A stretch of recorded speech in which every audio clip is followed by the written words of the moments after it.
Hi folks, my name is Chris and I'm the artist and co-founder at Explorer Maps. Hi, this is Vanessa, Chris's wife.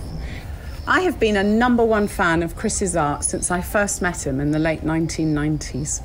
Which map will you get to help you treasure your own special times? Please be sure to use the promo code Mandela for a discount when you visit explorermaps.com.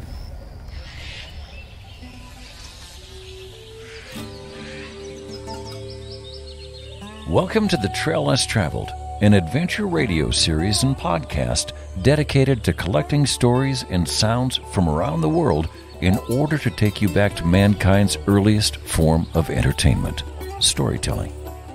This episode was recorded on location in collaboration with Explorer Maps.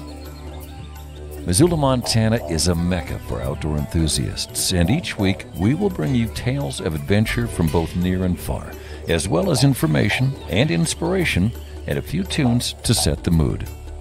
You can subscribe to the podcast and learn about our international outreach projects at traillesstraveled.net. And now, here's your host, International Expedition Guide, Conservationist, and Yogi, Mandela.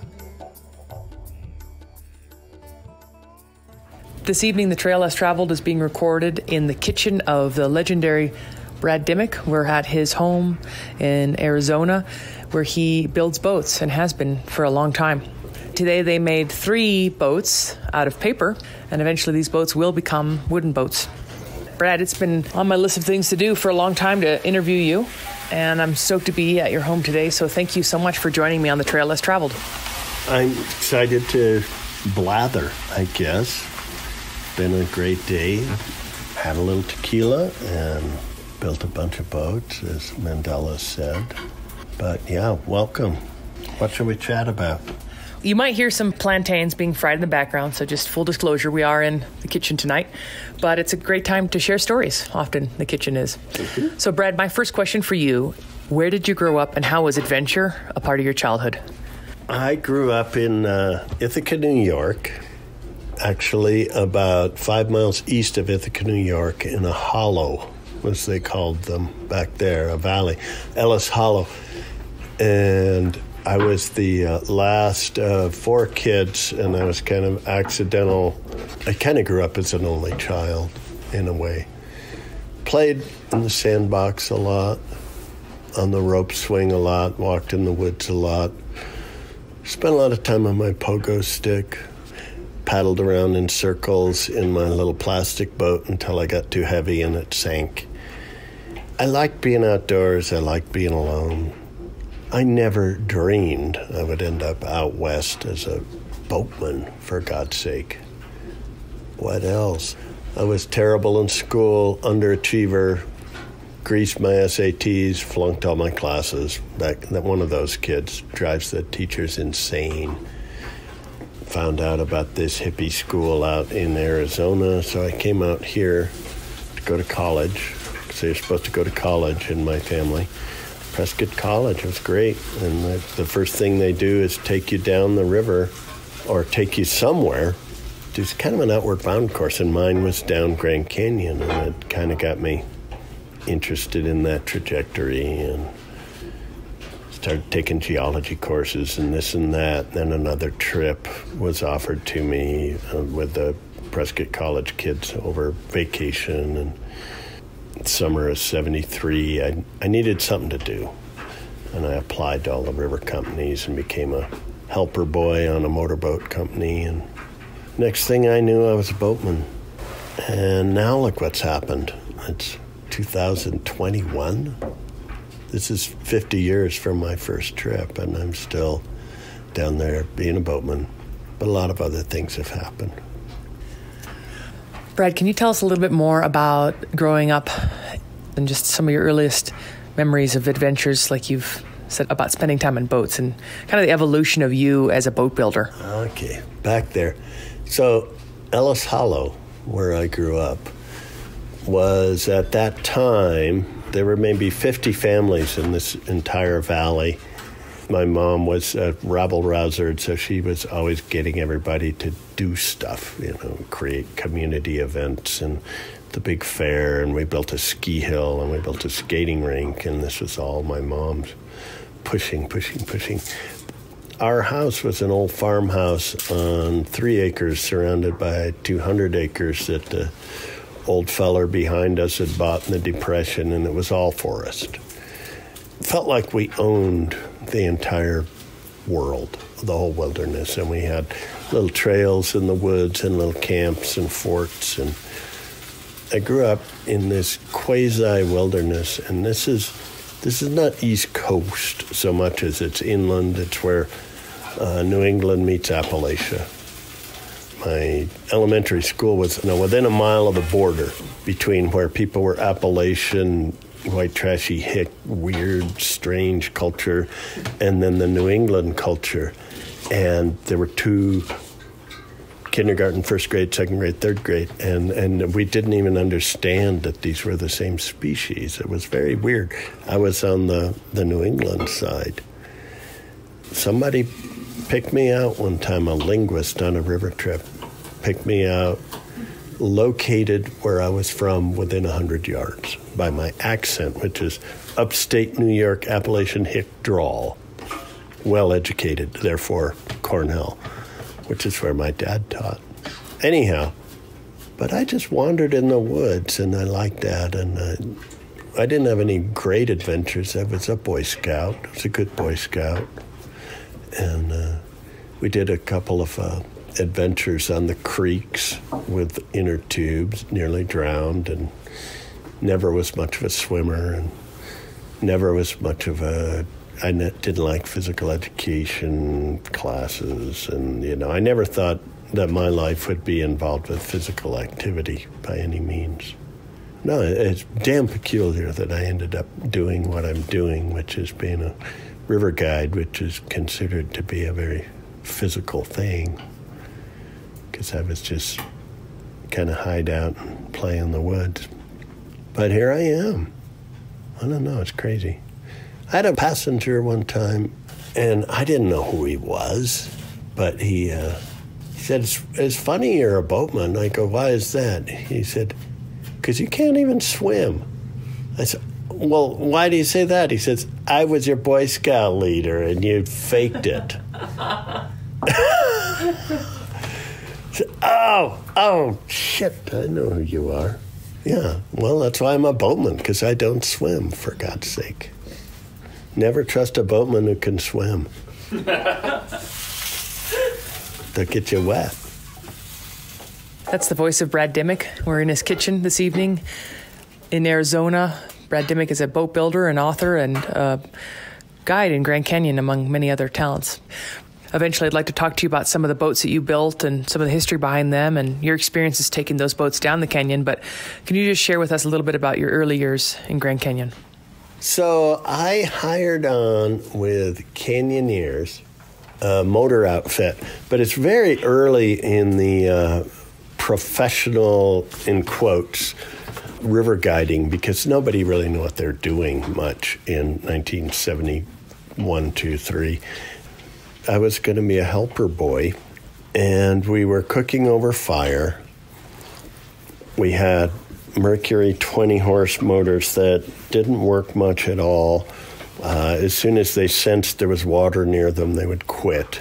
And you'd yank and yank and yank until you pulled the starter cord out, and then you'd swear and yank that one off and put another motor on, hope that would start.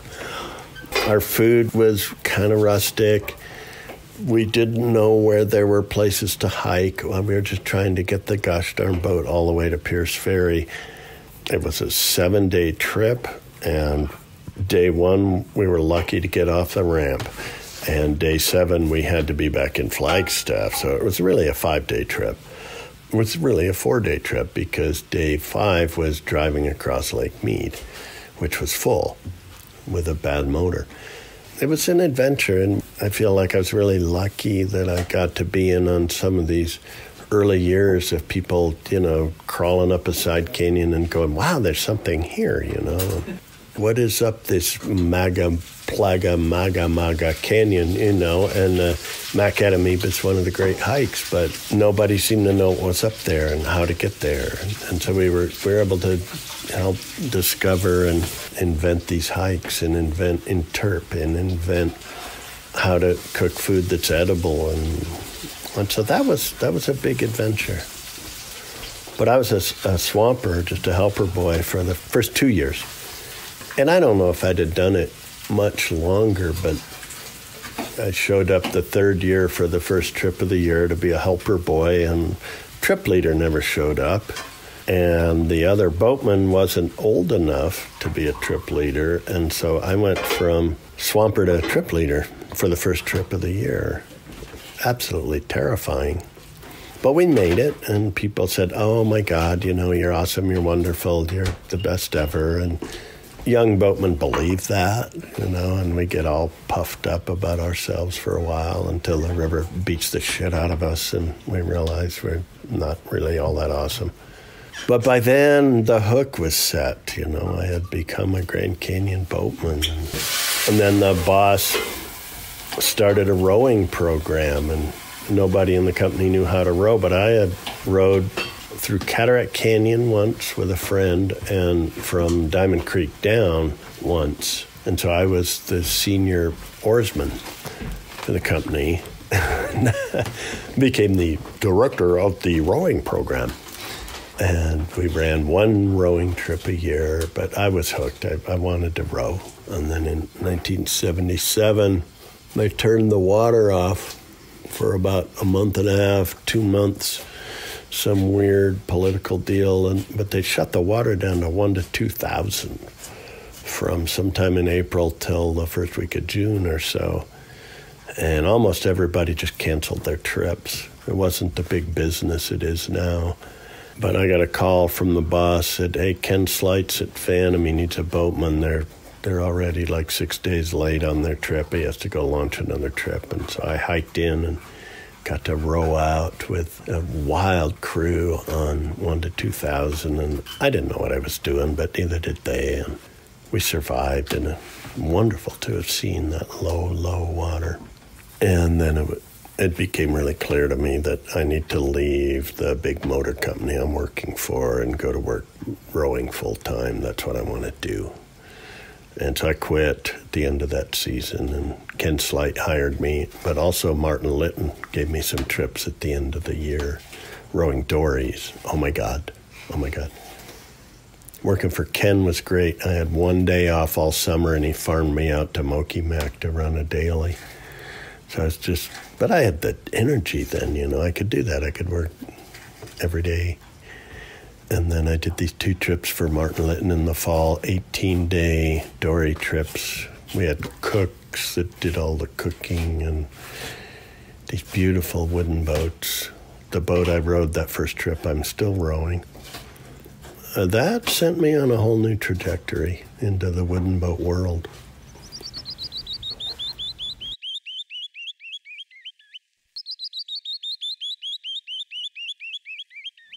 Brad, if you could tell us about that journey moving into the wooden boat world, in your early times in Grand Canyon, starting to row, and then that journey you took. And you said 50 years later, look at where you are today and how much wooden boats are a part of your life.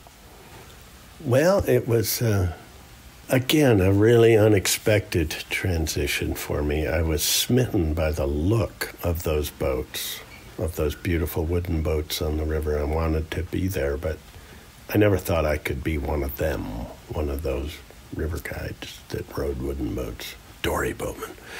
But I got hired. And I was young and pretty strong and smart enough to figure out how to row. And so they liked me. And they kept me on rowing wooden boats. I did as many trips as they'd let me, which wasn't that many. They were smart. They wouldn't let people row marathon seasons. You could do 6 trips. That was it. But I had to do more.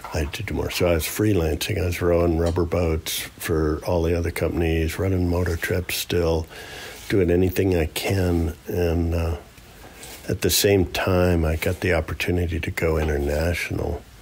I ended up working 5-6 seasons on the Bio River in South America, which was the antithesis of rowing a wooden boat. It was like crash, bang, pinball, class 5, nutty boating in rubber boats. And then I would come back up and row wooden boats where you don't go anywhere near a rock. And that was really fun. I mean, I was just boating. But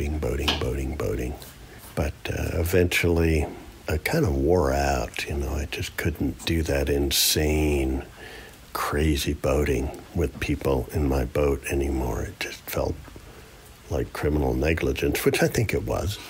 And went back to the relative ease of Grand Canyon. Some people think, oh, Grand Canyon's a big deal. Jesus Christ, it's so simple compared to what we were doing overseas.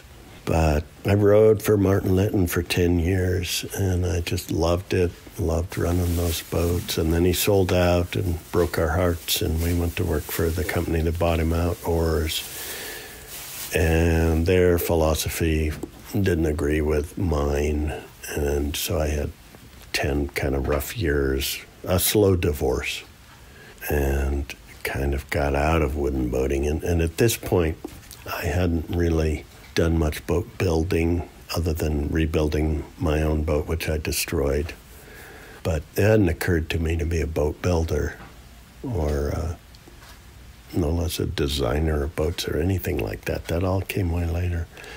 My life has been kind of the path of least resistance for the most part. At the end of 10 years working for Oars, I decided I was done being a river guide. I was done rowing, and I quit.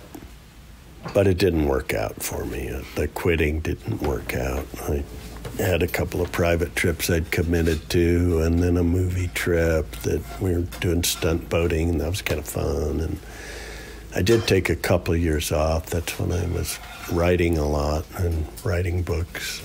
But then I kind of got sucked back into it. Did some interpretive trips, you know, just coming along and not dealing with the logistics or running the boat, but just telling stories and talking about geology and human history and this and that, which was one of my passions. A lot of passions. And then a friend who I had taken on her first trip when she was 14 was now managing Azra, and she asked me to come work for her, and I said, okay. And boom, did 15 or 20 years with Azra. And it was at that point where I started getting into the building of boats. I just thought, you know, I want to build some.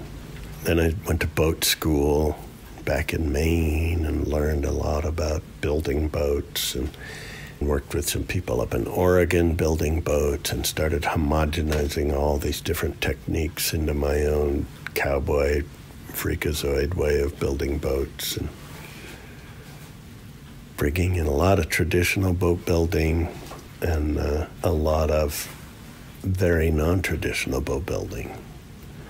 And so that's where we are today, is trying to preserve the history of these boats, but trying to take them to another level at the same time. It's kind of a dance. So perfect. That's the voice of Brad Dimock. You're on The Trail Less Traveled. We're speaking to Brad about his life making and running wooden boats, among many other watercrafts. Brad, I'd love to talk to you about some of the historic boats that you have recreated and what it was like to take those down the Grand Canyon. The replicas. That's been a really quixotic quest of mine, galloping into windmills. There have been some horrible boats that have been piloted down the Grand Canyon, and I've always wondered what that was like.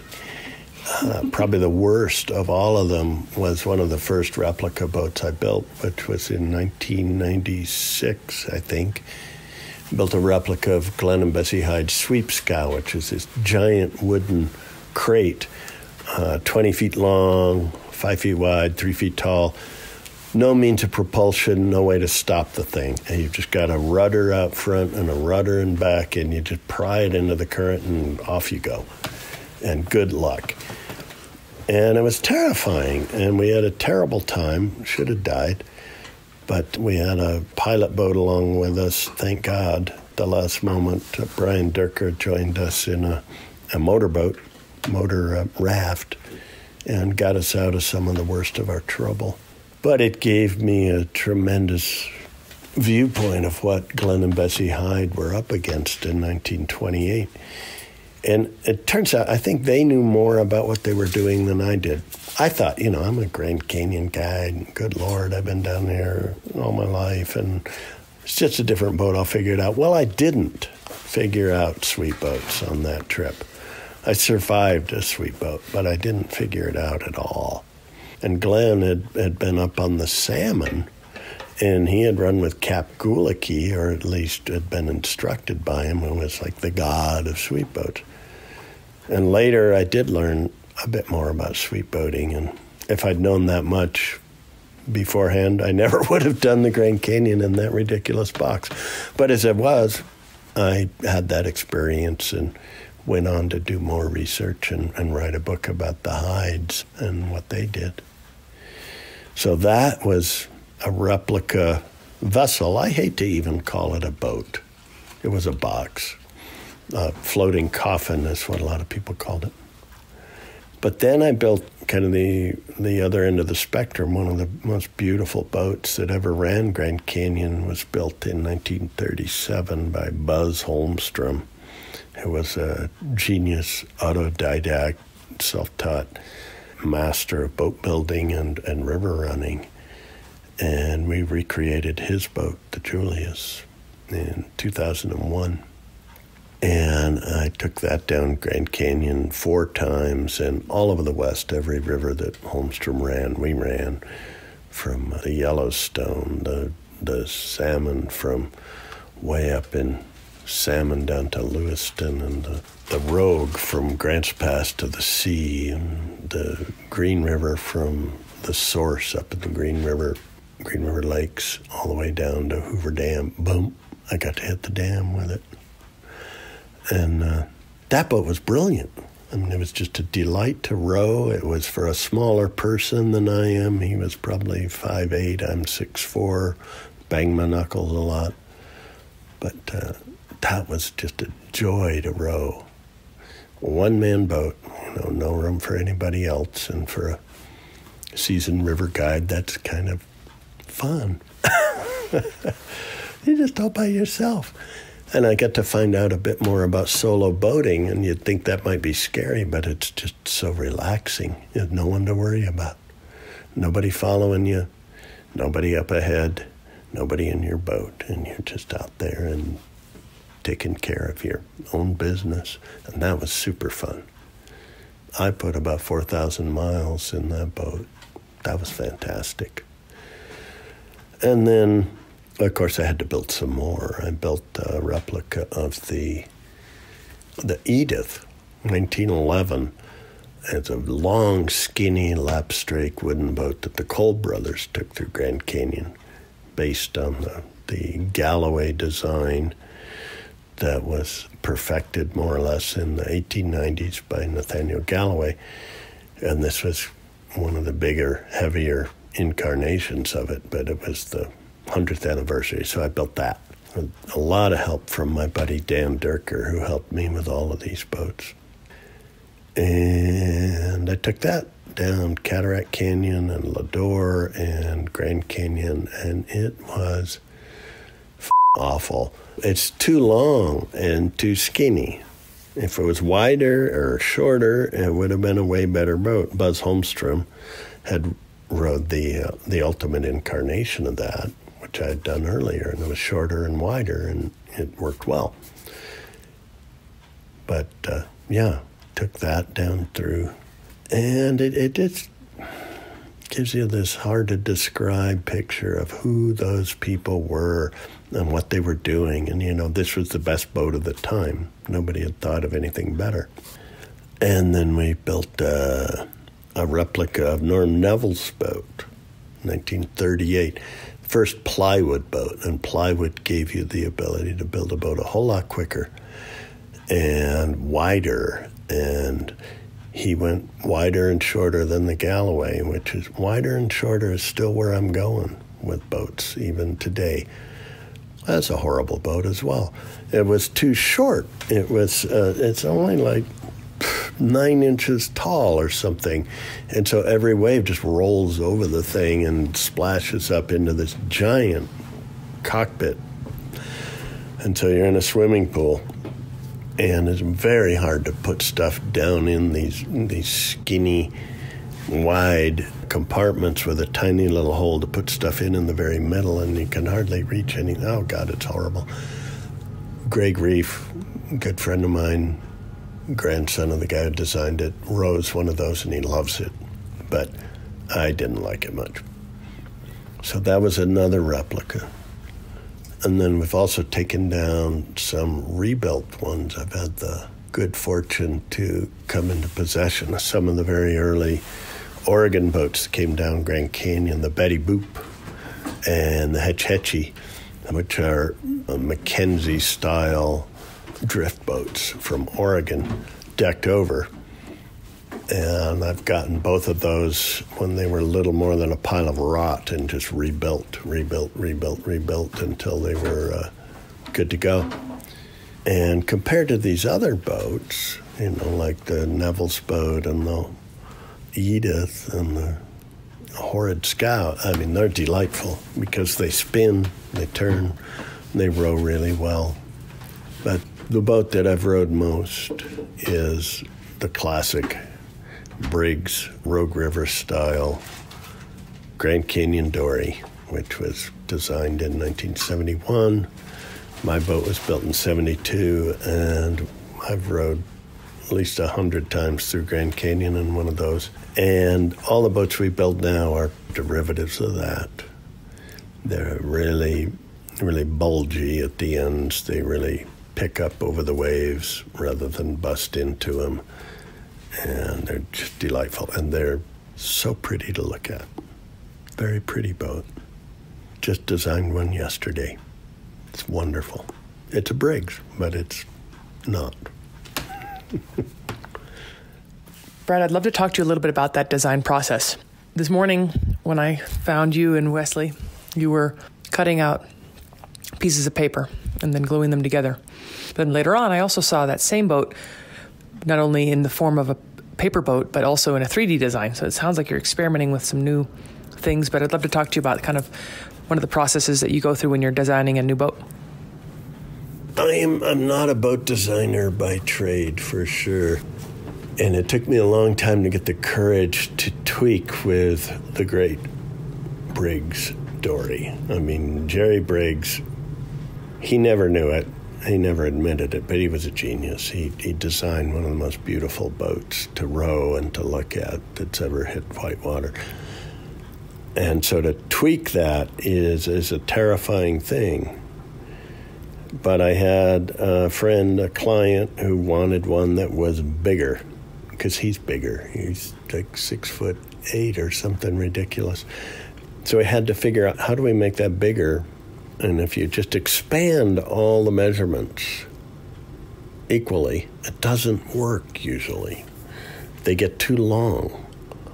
The shape of water, the shape of a molecule of water doesn't change, and you make your boat bigger and it's going to get tweaked differently. And so we weren't able to take it much longer, but we could take it a little wider, and you could take it a bit taller, and just jiggering around with those numbers. And I just went and looked at a lot of bigger boats that did work and took all the proportions off those, and then we translated it into a variation on the Briggs hull. And Cricket is my main helper in the shop, and she's awesome, and you should interview her sometime. We built 3 models of this boat out of sticks and thin plywood, as long as you would think you want to build it, and then shorter yet. Gave these 3 models to our client, and we were going, if he doesn't pick that short one, we're not going to do it. And he did, because the shorter one was super beautiful. And we built it for him. It's a gigantic boat. He took it through Grand Canyon. He loved it. I took it through Grand Canyon. I thought it was pretty awesome, too, but a bigger boat than I want to row commercially. But that gave us the courage to say, okay, we tweaked a Briggs into something else that worked, and we can do it again. And so we made one significantly smaller, still bigger than the old Briggs boat. And we've got a bunch of those out there now, but still doing those same relative proportional changes. And then we decided, let's make some tiny boats. And this is where it got fun, really fun, because there's this old tub of a plastic boat called a sport yak. It's 8 feet long and about 4 feet wide. It looks like a little plastic bathtub. But there was this thing that happened in the 1960s and 70s where Bill Belknap, who's an early boater, got hold of these things and started running them in whitewater and teaching people whitewater courses in these little tubs. And they loved them, but it somehow kind of fell away. I think they quit making them for a while, and I don't know what it was, but the sport yak, as these things were called, kind of died away. But there were people who still believed in it. And I got in a conversation with a boat builder up in Moab and said, well, let's see if we can make a dory like that. And so this was just 2 years ago. And we did. We drew it up, Cricket and I. It has almost the same footprint of these little sport yaks, but to my eye, I think we were able to recreate the grace of a Briggs boat. And so instead of a sport yak, we called it a dory yak. And we've built a shitload of them now, and they're super fun. And it's so exciting to have designed and built these things. So yesterday, we built the next one, which is going to be a 2-man version of it. We just kind of expanded it. And this is my first dabbling with computer technology. Wes here has a lot of experience putting numbers into a little black box and making pictures that spin around on the screen and all these dimensions. And you can design it, which we do in full size on paper, you know, staring down a long stick and getting the curves just right. And then you punch all these numbers into the computer, and the computer can tell you all the different sizes of the different parts. So we made all these cute little paper boats, models of it today in a couple different sizes. And it's awesome because you can actually play with it and see it. So my design process is changing from moment to moment right now. I think messing around with Wes and the computer and doing art analog with ice picks and long sticks of wood, they can work together pretty well. You know, I don't think I ever wanted to abandon the old school where you move the stick a 16th of an inch and you go, no, and you move it back and you move another part of the curve. I love that. But then once we've got our numbers, we can really have some fun with the computer. So that's going to be fun. But I don't have the balls to design a whole new boat. I'm always working off of Briggs. So far, it's the best boat. Everything we've tweaked off of a Briggs boat is the best boat ever. And they're so beautiful. Maybe someday I'll design something from scratch, but I don't know. I kind of doubt it. Part of my school of boat building is that I want to learn from everybody. Took a course in Japanese boat building, course in Viking boat building, and I take little bits of this and that from all of them. So we'll see. I don't know where I'm going, but I'm on my way.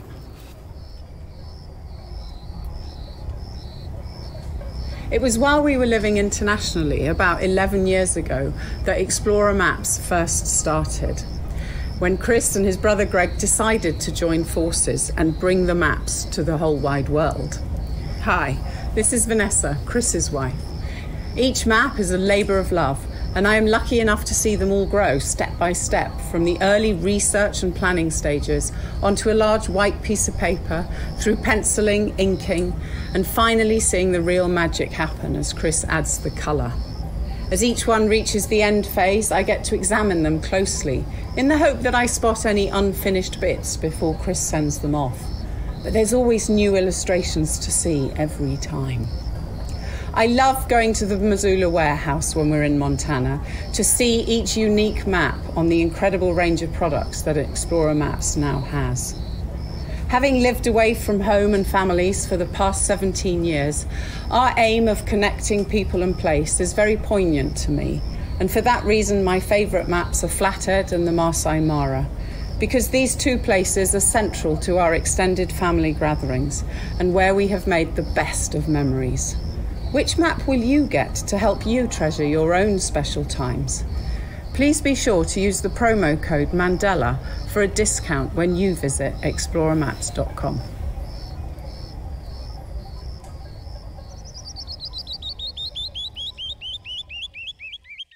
This evening, The Trail Has Traveled is being recorded in Arizona. We are at the house of Brad Dimock, and Brad built this house that we're in right now. And Brad, one of my favorite questions for my guests is to describe to the listener what you see right now and the journey of building this home.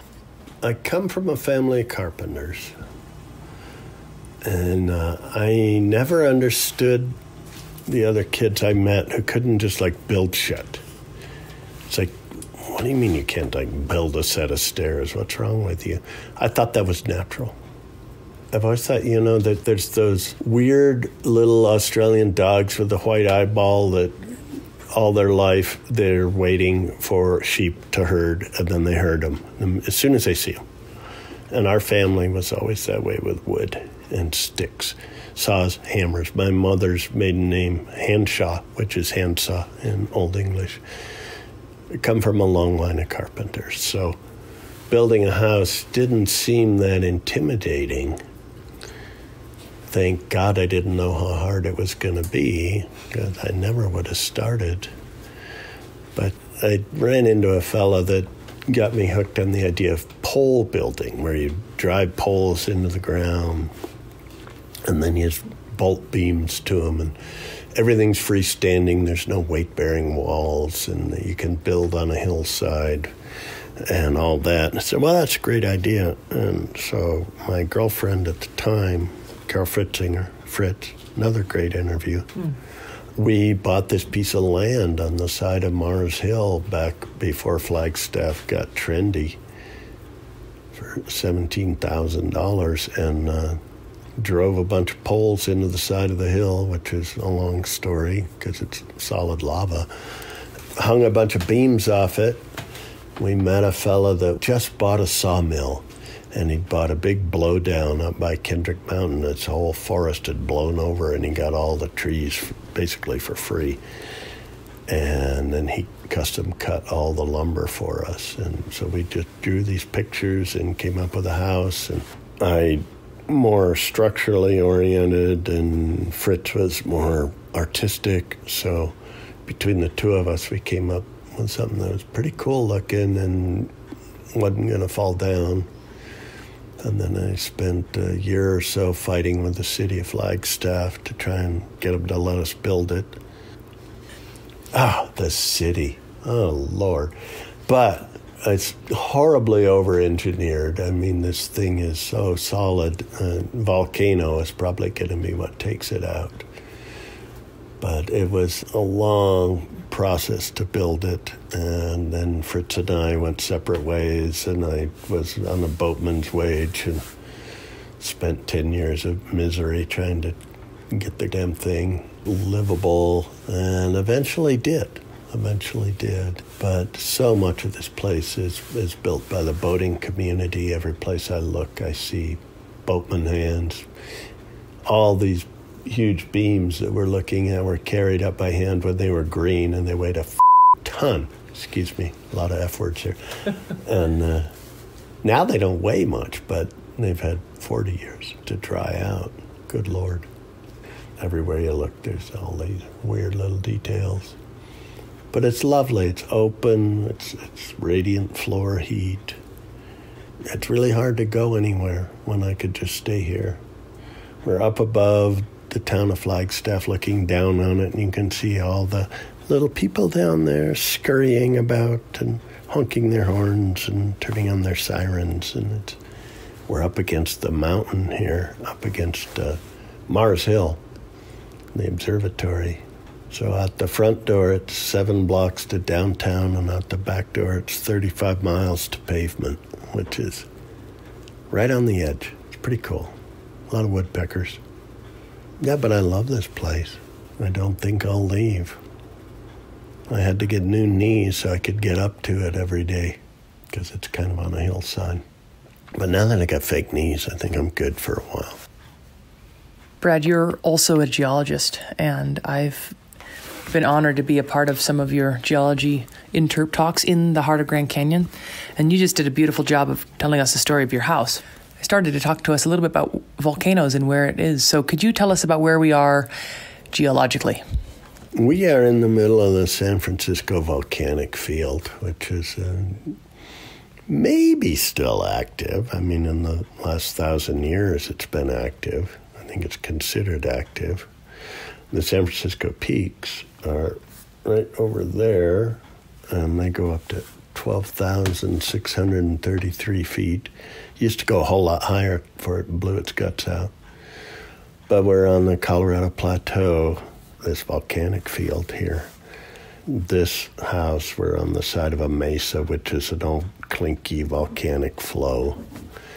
For natural disasters, we're not going to get a hurricane or flood, but we might get a volcano someday. It'll be wild. I hope it's over on the other side of town, though. Maybe it'll drive the property values down enough that my friends can move here.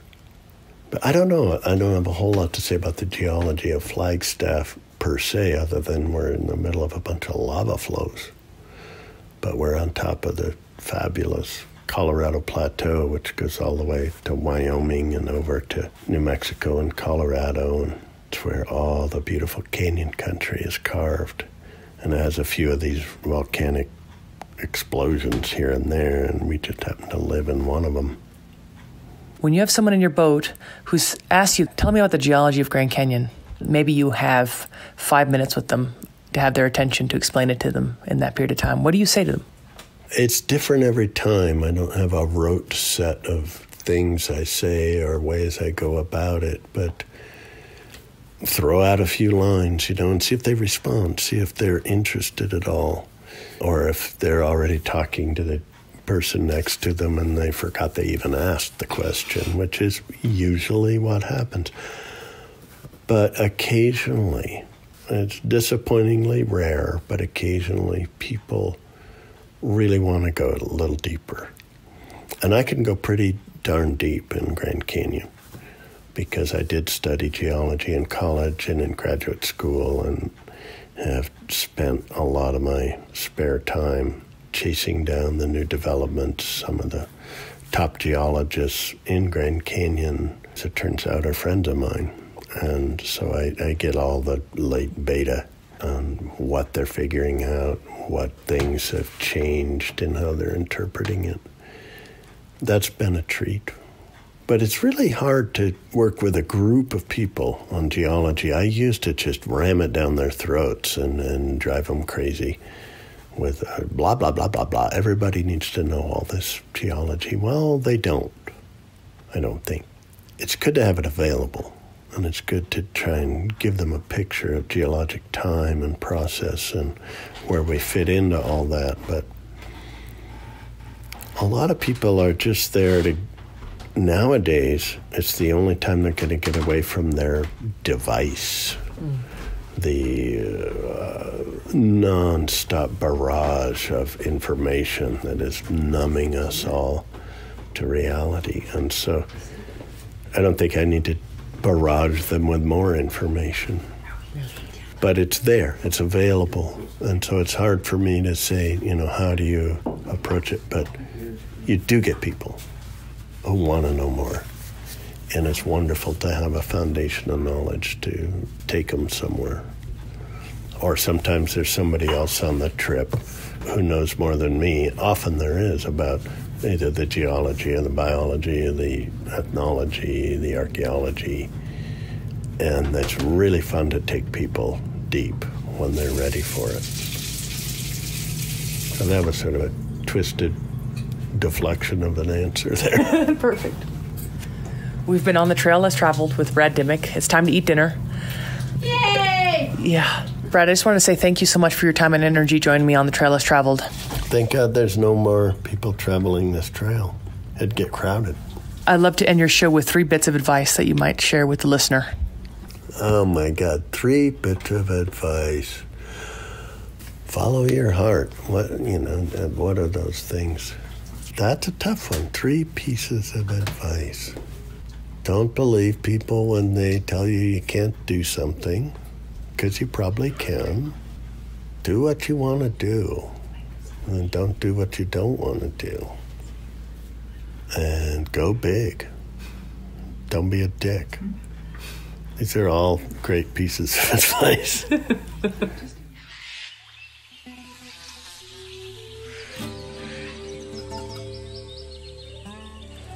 Namaste, Missoula. Mandela here, your host of The Trail Less Traveled. The show premieres every Sunday night at 6 Mountain Time, and you can stream it live online at trail1033.com. The show is also a podcast, which is available everywhere, and you can follow as we record on location around the world by visiting traillesstraveled.net. If you haven't already heard, I'm very excited about a new partnership formed with Explorer Maps. Explorer Maps is a small family business based in Missoula, Montana, with their storefront located on the corner of 3rd and Inez, just down from the Good Food store. The Trail Less Traveled and Explorer Maps are working together to connect people and place through story maps, storytelling, conservation, culture, history, art, and live events, such as our Cartography Comes to Life series. You can find out more by visiting explorermaps.com. That's it for this week, my friends in Missoula and around the world. But until next week, please remember, conservation is not a spectator sport. Living in Missoula is a privilege. With privilege comes responsibility. Please get informed, get engaged, and speak up on behalf of wildlife and wild places.